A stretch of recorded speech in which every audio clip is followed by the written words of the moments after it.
Évidemment, c'est pas réglé le son. Voilà. Ça, c'est chaud. Alors, ma question est la suivante. À votre avis, que se passe-t-il si je refroidis un être vivant extrêmement fort, à peu près à une température de moins de 100 degrés? Que se passe-t-il? Il brûle. Si je le refroidis, il brûle. Le froid brûle en fait, dans la solution, c'est des brûlures. Ça veut dire qu'il se passe quoi dans sa structure? Je mets en pause. Il se met en pause. Rapprochez-vous. Bah, il devient en pause en quelque sorte, après vous le... Non, il devient cassant, extrêmement cassant à mon avis. Extrêmement cassant. plutôt. Extrêmement cassant. Et si j'attends, après, Bah, ça redevient normal, j'ai envie de dire. il redevient comme il était avant. Voilà. Alors, on peut se poser cette question. Est-ce que quelqu'un est prêt pour la science à faire l'expérience? Moi, je suis prêt. J'ai ici un liquide extrêmement froid. Est-ce que vous savez ce que c'est que ce liquide? L'azote liquide? De l'azote liquide. Vous en avez déjà eu l'expérience? Chez les dermatos. Souvent, c'est chez le dermatologue. Pourquoi? Parce que le dermatologue utilise l'azote liquide pour tuer nos verrues. Donc déjà, ça devrait vous mettre un petit peu la puce à l'oreille. Est-ce que quelqu'un serait prêt à boire ce liquide, de l'azote liquide qui est à moins 196 degrés, pour faire l'expérience pour la science? Est-ce que vous voulez boire ce liquide? Non, merci. Non, merci. Alors, on va plutôt faire l'expérience avec un être vivant qui ne peut pas crier. On va prendre une fleur. Que se passe-t-il donc si je plonge cette jolie rose dans l'azote liquide? Ça se cristallise. Elle explose, elle se cristallise. Parce que ça va Elle va durcir. Elle va durcir, Elle va se briser comme du verre.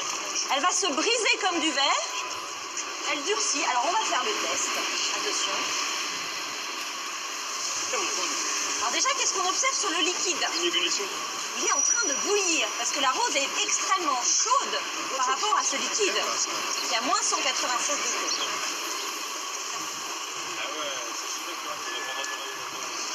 Et lorsque je retire la rose, elle a l'air fraîche et pourtant, elle est devenue cassante comme du verre. Alors là, si j'attends un petit moment, vous pensez qu'elle va rester encore sous cet aspect-là, bien blanche, ma fleur? Si je la remets dans un vase, est-ce qu'elle va bien survivre? Non. Non, pourquoi?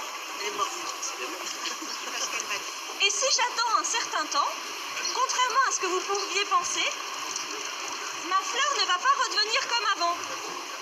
Elle va se mettre à noircir. Je l'avais un petit peu cassée, mais les cellules de ma fleur ont été toutes tuées dans le refroidissement. Pourquoi, à votre avis? Les cellules meurent l'extrême froid. Les cellules meurent avec l'extrême froid, mais pour ça, il faut comprendre de quoi nous sommes faits. Comme L'eau, les... 80% du corps humain, il est cellules, c'est plus que les cellules sont faites d'eau, et pour la plante, elle est faite d'eau aussi? Bien sûr. Il y a de l'eau, mais pas uniquement de l'eau. Pas uniquement de l'eau, mais essentiellement de l'eau. Donc, l'eau dans la nature, c'est quelque chose d'un petit peu extraordinaire parce que ça ne se comporte pas comme tous les autres matériaux. L'eau, quand on la refroidit, elle devient solide mais prend plus de volume que quand elle était liquide. Et donc, dans mes cellules, j'ai de l'eau. Si je refroidis cette eau qui devient de la glace prend plus de place et détruit ainsi la membrane de la cellule. Donc, si j'attends un petit peu, ma fleur va noircir. Effectivement, là, toutes ces cellules ont été tuées par le froid. Si je prends un autre matériau, par exemple ce morceau de caoutchouc, que va-t-il se passer si je le mets dans l'azote liquide? Il va fondre, durcir, se casser. Le caoutchouc va devenir glace. Il va devenir glacé, c'est ça? Exactement. Et ça va changer sa structure, vous me disiez? Vous pensez qu'on va changer vraiment sa structure? Il y a pas. Et si j'attends après, je le réchauffe, que va devenir le caoutchouc? Exactement comme il était. Exactement comme il est maintenant. Alors on va faire l'expérience, je ne sais pas. C'est l'expérience qui va nous le dire. Je plonge le caoutchouc.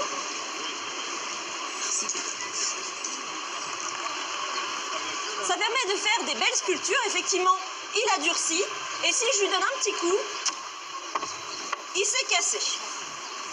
Alors, là, c'est complètement différent du cas de ma fleur. Ça paraît en apparence semblable, mais là, si j'attends un petit peu, si je réchauffe mon caoutchouc, il retrouve ses propriétés. Parce qu'ici, il n'est pas constitué d'eau, donc on n'a pas cassé la structure. En fait, pour un caoutchouc, on dit qu'on est passé sous une température de transition vitreuse, où il est caoutchouteux, et là, il est devenu dur. Quand on est repassé au-dessus de cette température, le caoutchouc a repris ses propriétés. Donc finalement, si nous étions faits en caoutchouc, nous pourrions survivre à la congélation. Mais comme nous ne sommes pas faits en caoutchouc, nous sommes faits d'eau, la variation de volume lorsque l'eau passe de liquide à glace est telle qu'elle casse toutes nos cellules et dans ces cas-là, un être vivant ne peut pas survivre au grand froid. Bien, je vous remercie à tous de m'avoir écouté.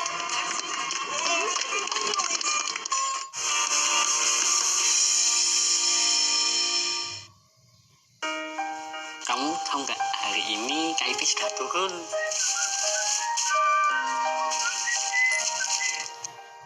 Ih, panas. Sudah cair. Alhamdulillah sudah cair. Anak-anak senang, ibunya juga senang. Terima kasih ya ibu-ibu ya semuanya. Anak-anak, sekolah yang pintar ya.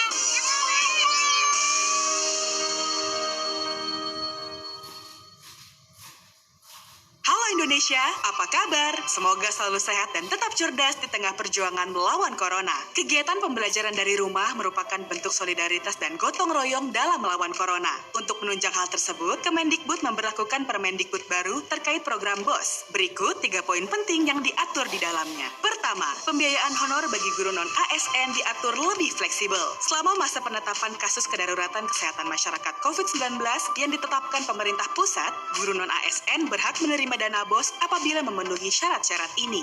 Kedua, aturan mengenai pembayaran honor maksimal 50% kepada guru non-ASN tidak berlaku selama masa penetapan kasus kedaruratan kesehatan masyarakat COVID-19 yang ditetapkan pemerintah pusat. Dan yang ketiga, pengalokasian dana BOS selama kegiatan pembelajaran di rumah juga dapat digunakan untuk membeli pulsa, paket data, dan atau layanan pendidikan daring berbayar, serta penunjang kebersihan bagi guru dan murid. BOS membantu operasional sekolah yang fleksibel dan bertanggung jawab.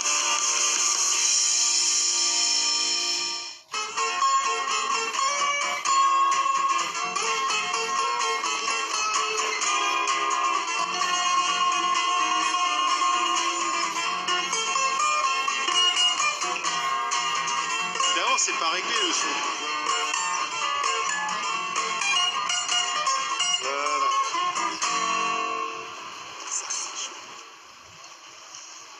Que se passe-t-il si je mets de l'air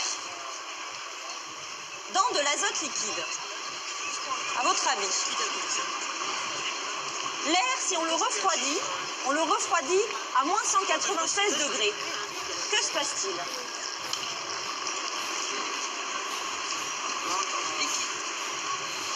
L'air deviendrait liquide? On peut se poser la question. Alors,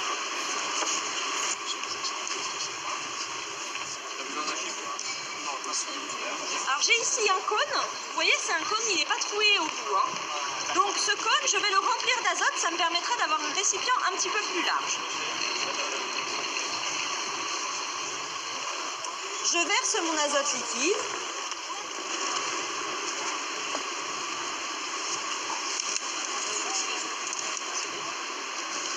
Et je vais utiliser un ballon plein d'air pour pouvoir faire l'expérience. Alors, que va-t-il se passer pour ce chien si je le mets directement dans l'azote liquide? Il explose. Il explose. Il éclate. Est-ce que quelqu'un a une autre idée?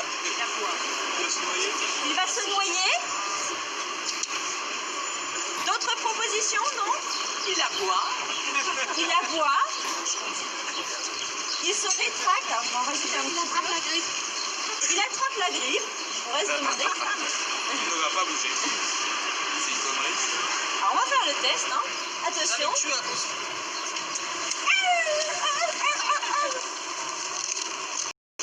Effectivement, il aboie. Et là, je suis sadique. Voilà mon pauvre petit chien. Mais comme il y a des enfants et qu'on aime bien les fins heureuses, vous êtes d'accord? On secoue un petit peu. Olivier? Oh là là là là. Et mon ballon revient à la vie. Alors que s'est-il passé ici?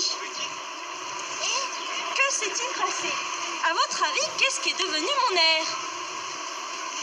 Où il est parti? Il s'est transformé en eau, enfin ici. Il ne s'est pas exactement transformé en eau, je suis d'accord avec vous, il devient liquide. Mais de l'eau, c'est un matériau, alors que liquide, c'est un état. Donc il devient, comme vous l'aviez dit tout à l'heure, de l'air liquide. Et l'air liquide prend à peu près 700 fois moins de place que l'air sous forme gazeuse. Donc, quand j'ai plongé mon ballon, l'air a pris 700 fois moins de place, c'est pour ça que le ballon s'est dégonflé, et il est devenu vraiment liquide.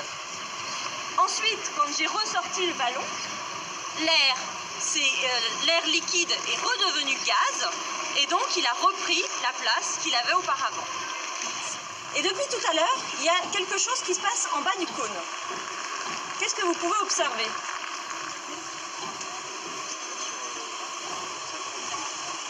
Ça coule. Alors qu'est-ce que c'est que ces gouttes, à votre avis? C'est la condensation de l'air, je pense, avec La condensation, selon vous, qu'est-ce que c'est la condensation?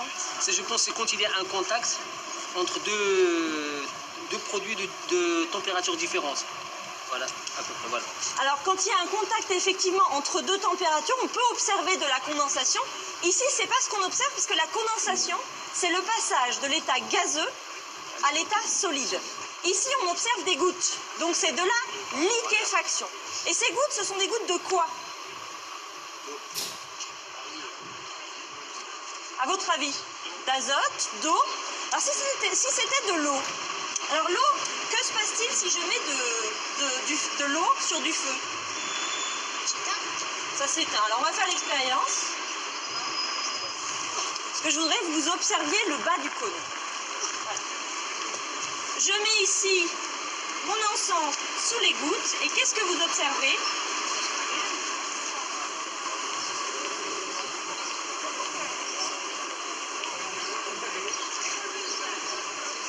Ça se rallume. Normalement, qu'est-ce qui rallume des braises? Comment on fait pour rallumer des braises? On souffle dessus. Donc, qu'est-ce que ça peut être, ce liquide? C'est pas que de l'oxygène, c'est de l'air liquide. L'air qui est au contact du cône, comme le cône est extrêmement froid, il est refroidi par l'azote. D'ailleurs, le niveau que vous voyez, c'est le niveau d'azote liquide qu'il y a à l'intérieur. Et l'oxygène, lui, sa température de liquéfaction, c'est moins 183 degrés, légèrement plus chaud. Donc, il n'y a aucun problème pour que l'oxygène qui touche la paroi devienne lui aussi liquide. Donc, pour conclure, lorsque l'on plonge de l'air dans de l'azote liquide, celui-ci se contracte, il prend 700 fois moins de volume et devient liquide. Voilà. Bien, je vous remercie à tous de m'avoir écouté. Et je vous souhaite une bonne journée.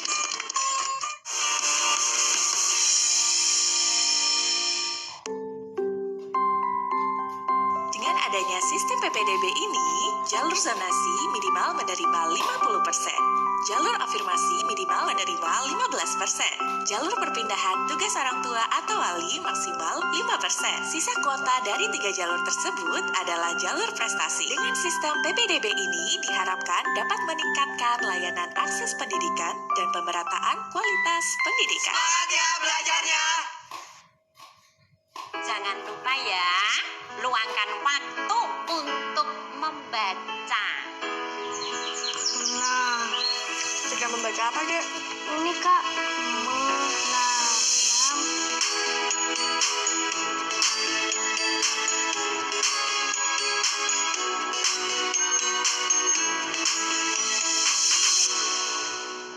Buku-buku, baca-baca, buku baru.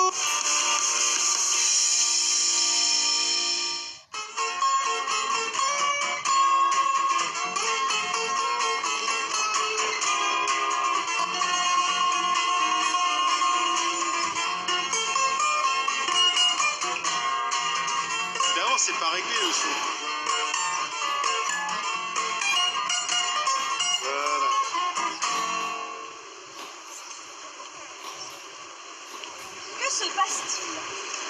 je passe une flamme sur un matériau extrêmement froid, à moins 196 degrés. Que va-t-il se passer si je passe une flamme?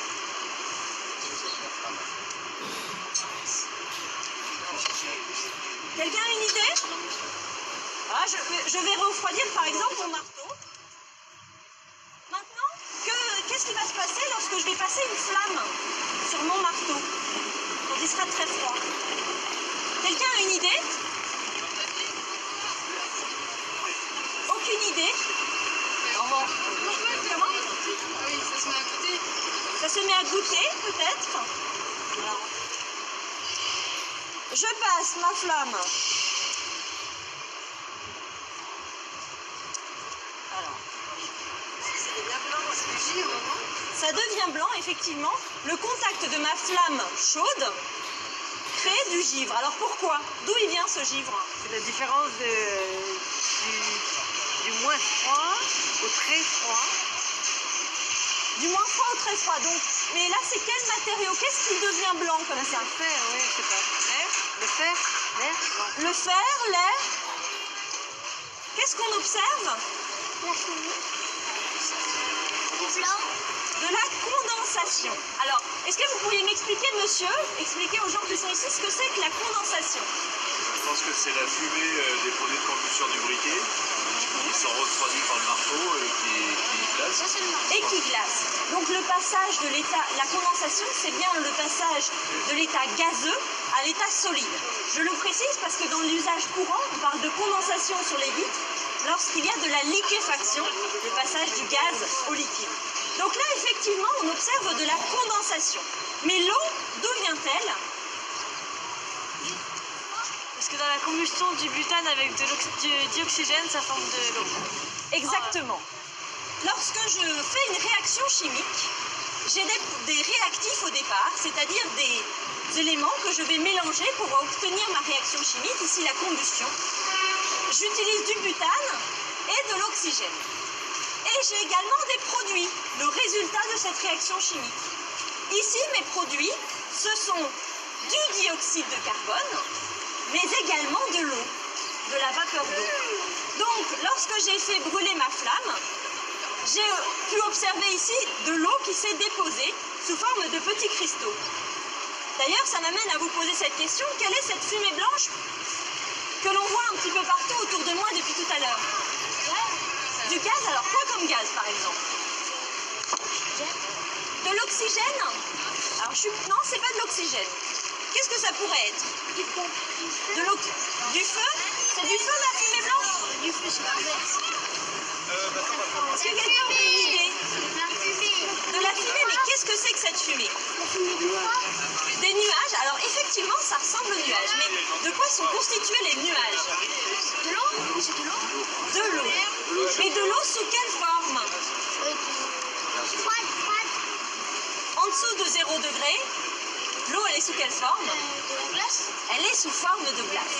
Et ici, c'est donc des tout petits cristaux de glace qui se forment à partir de la vapeur d'eau lorsqu'elle passe dans l'azote qu'on ne voit pas, l'azote gazeux qui s'évapore ici, qui est extrêmement froid.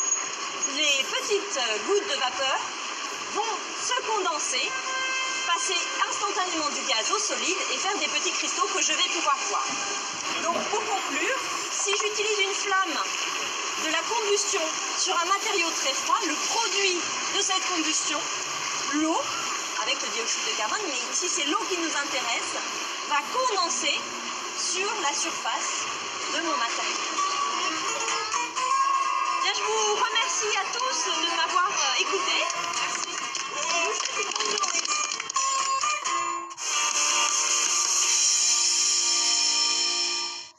Dalam rangka pemerataan pendidikan, ada 4 jalur penerimaan peserta didik baru. Pertama, jalur zonasi yang mempunyai kuota paling sedikit 50% setiap sekolah yang ditentukan berdasarkan alamat pada kartu keluarga. Kedua, jalur afirmasi untuk siswa keluarga ekonomi kurang mampu, paling sedikit 15% di setiap sekolah. Ketiga, jalur perpindahan tugas orang tua atau wali yang disediakan paling banyak 5% di setiap sekolah. Yang terakhir, jalur prestasi, Jalur ini disediakan di setiap sekolah sebanyak sisa kuota setelah dikurangi jalur zonasi, afirmasi, dan perpindahan orang tua atau wali.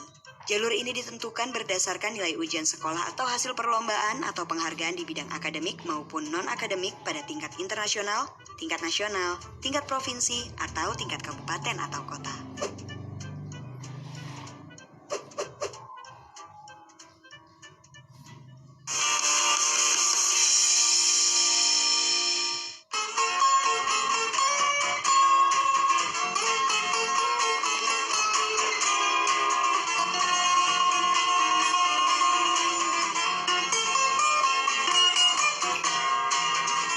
C'est pas réglé le son.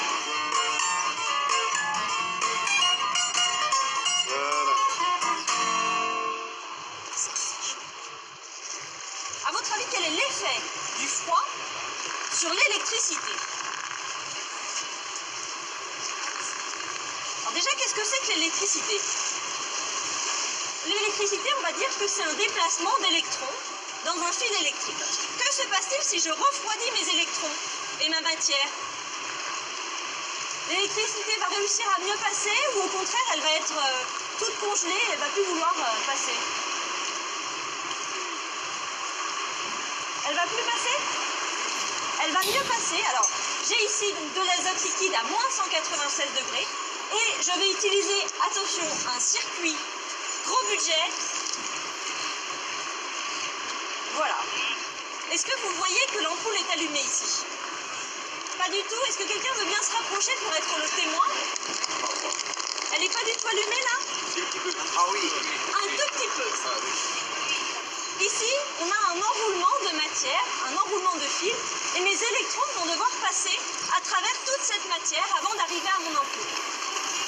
Du coup, dans la matière à température ambiante, mes atomes, ils bougent, ils vibrent énormément.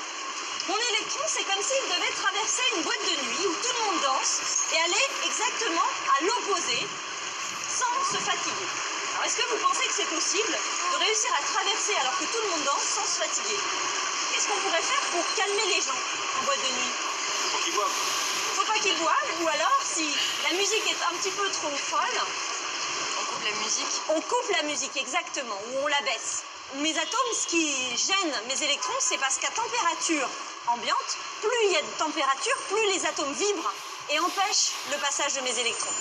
Donc qu'est-ce que je vais pouvoir faire pour empêcher mes atomes de vibrer? Puisque c'est la température qui les fait vibrer. On va les geler. Les refroidir. Je vais plonger ici le bas dans l'azote.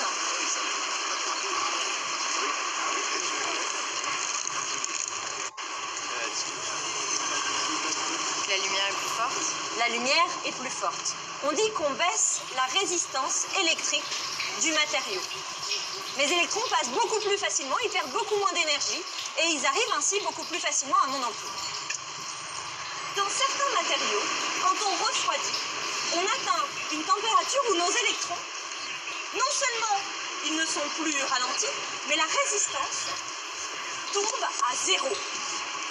En physique, on essaye toujours d'atteindre le zéro absolu. En température, en pression, on a envie d'atteindre ce zéro. Eh bien, avec la résistance, on a réussi à l'atteindre, mais de manière instantanée. À partir d'une certaine température, ça tombe vraiment à zéro. Alors, un de ces matériaux, qu'on appelle des matériaux supraconducteurs, je vais réaliser ici une petite expérience pour vous montrer ce que peuvent faire ces matériaux. Voici mon matériau supraconducteur. C'est cette petite pastille noire que vous pouvez voir ici.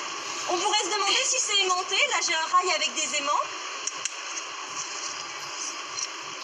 C'est aimanté. Je vais mettre une petite cale, voilà. Et je vais refroidir mon supraconducteur. On le refroidit. Il va atteindre une température de supraconductivité. Et à ce moment-là, les électrons, qui normalement font chacun leur chemin de leur côté, là, ils se regroupent par paires. Et en se regroupant par paires, nos électrons, ils acquièrent un nouvel état quantique. En fait, c'est de la physique quantique qui se passe devant vous. Et en se regroupant, ils vont créer une vague d'électrons. Une vague qui n'a pas envie d'être dérangée, par exemple, par les aimants. Alors, Je vous ai dit que ça pouvait être extraordinaire. Un petit peu de coton pour bloquer l'azote. Je retire la cale. Et là, miracle.